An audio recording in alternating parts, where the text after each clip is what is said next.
Place your bare hand on a polished stainless steel block, and then touch a pine wood block sitting right next to it. The steel feels distinctly colder against your skin. That sensation tells a compelling story, but human thermoreceptors, the specialized nerve endings located just below the surface of your skin, do not actually read absolute temperature.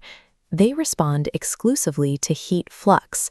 They sense the physical flow of thermal energy moving inward or outward through your skin tissue. When you press your warm finger against a cool surface, heat leaves your body. The intense cold you feel from the steel is not a temperature measurement of the metal. It is a warning signal generated by your brain, responding directly to a rapid outward flow of your own body heat. In a closed room, thermodynamics dictate that given enough time, every object will reach an equilibrium state with the surrounding air, settling at an identical room temperature. We can prove this with an objective measurement. Touching a contact thermometer to the steel block yields a stable reading near 21 degrees Celsius. Moving that identical probe to the pine wood block confirms the exact same reality. The wood sits at the same 21 degrees as the steel.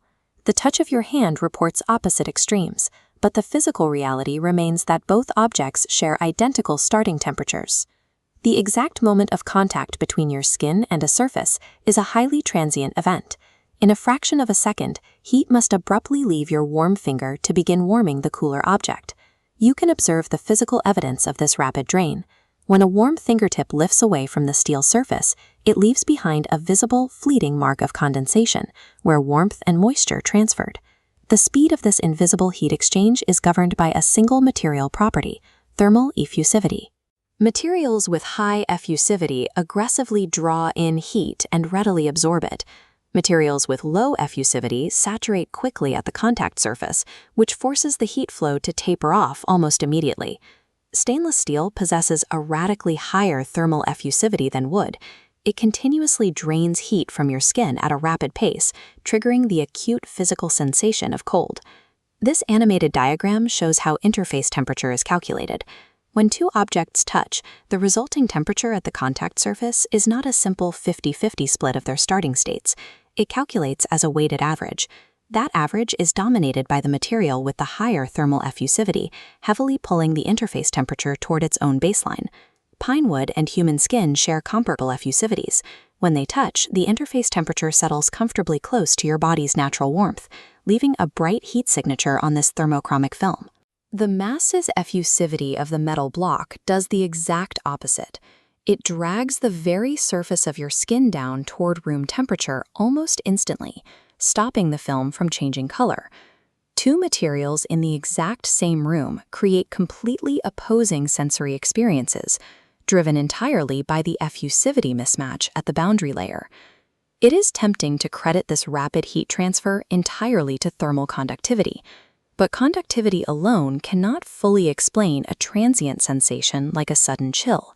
Effusivity requires a blend of three distinct properties. It combines a material's thermal conductivity, how fast it moves heat, with its specific heat capacity and its physical density. Together, density and specific heat capacity give us volumetric heat capacity. Without the ability to actually store a high volume of heat, a highly conductive material would simply saturate at the point of contact, immediately putting an end to the transient draw. By combining the ability to move heat with the appetite to store it, effusivity captures the entirety of the early time heat draw before a system settles into a steady state. In standard effusivity reference tables, organic materials like human skin and pine sit very low on the scale. Metals operate on an entirely different magnitude. Scanning down the column, a copper block possesses an effusivity roughly 50 to 100 times greater than pine. Engineers utilize this transient surface response in non-destructive testing, striking a surface with a heat pulse and measuring the response to verify structural integrity. Planetary scientists apply the exact same physics when measuring thermal inertia, using orbiters to monitor how quickly a planet heats and cools to determine if the ground below is solid rock or loose dust. The math governing your cooling fingertip at the workbench scales directly to the equations processing thermal data from spacecraft instrumentation. The sensation your hand reports is a rate of transfer. It is never an absolute temperature. Internalizing this difference, that perceived temperature is actually perceived heat flux, allows engineers to accurately predict grip comfort, surface quality, and material performance. You can explore the applied physics behind these material design choices by visiting ProReadyEngineer.com. Apply these physical properties to your next engineering problem and trust the physics, not your skin.